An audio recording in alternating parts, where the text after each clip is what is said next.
Once upon A ടൈമിലെ ഉണ്ണിക്കണ്ണനെ ഈ വേദിയിലേക്ക് സ്വാഗതം ചെയ്യാം.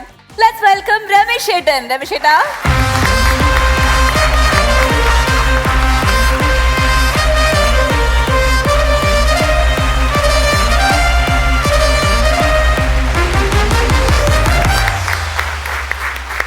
ഒരു കോയിൻസിഡൻസ് ഉണ്ട്. എന്താണ്? രമേശ് ഏട്ടനെ വീട്ടിൽ വിളിക്കുന്നത് കണ്ണാന്നാണ്. അതെ അല്ലേ? ആണ്.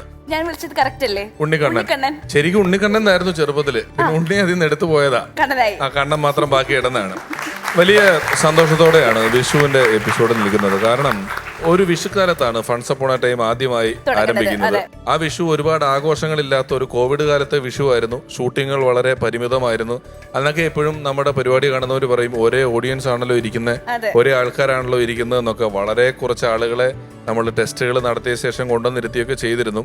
പക്ഷെ അന്ന് തുടങ്ങുമ്പോൾ ഈ പല ചാനലുകളുടെയും ഷൂട്ടിങ്ങുകളൊന്നും നടക്കാൻ പറ്റാത്ത സാഹചര്യത്തിൽ പരിമിതമായ ചുറ്റുപാടിൽ ആരംഭിച്ച ഒരു പരിപാടി ഇന്ന് വലിയ സമ്മാനങ്ങളോടുകൂടി മൂന്നാമത് വിഷു ആഘോഷിക്കുമ്പോഴേക്കും വലിയ തോതിലേക്ക് പോകുന്നു. ഒരു വിഷു വരാനിരിക്കുന്ന നല്ല കാലങ്ങളെ സൂചിപ്പിക്കുന്ന ഒരു ആഘോഷമാണ്. വിഷുവിന്റെ കണിയിൽ വെക്കുന്ന ഓരോ കാര്യങ്ങളും, കൈനീട്ടം വാങ്ങുന്നതും, അതിൻ്റെ ഒരു വിശ്വാസം, അതാണ് നമ്മുടെ അടുത്ത കൊല്ലത്തേക്കുള്ളൊരു വലിയ തുടക്കം എന്നുള്ളതാണ്. അത്തരത്തിൽ തുടങ്ങിയ വിഷുവിൽ നിന്നും ഈ വിഷുവിൽ എത്തി നിൽക്കുമ്പോൾ ഒരുപാട് കലാകാരന്മാരെ നമ്മുടെ നാട്ടിൽ അവതരിപ്പിച്ചുകൊണ്ടും അവരിൽ പലരും ഇന്ന് ലോകമറിയുന്ന കലാകാരന്മാരായി മാറിക്കൊണ്ടും എല്ലാം വൺസ് അപ്പോൺ എ ടൈം അതിന്റെ ജൈത്രയാത്ര തുടങ്ങിയാണ്.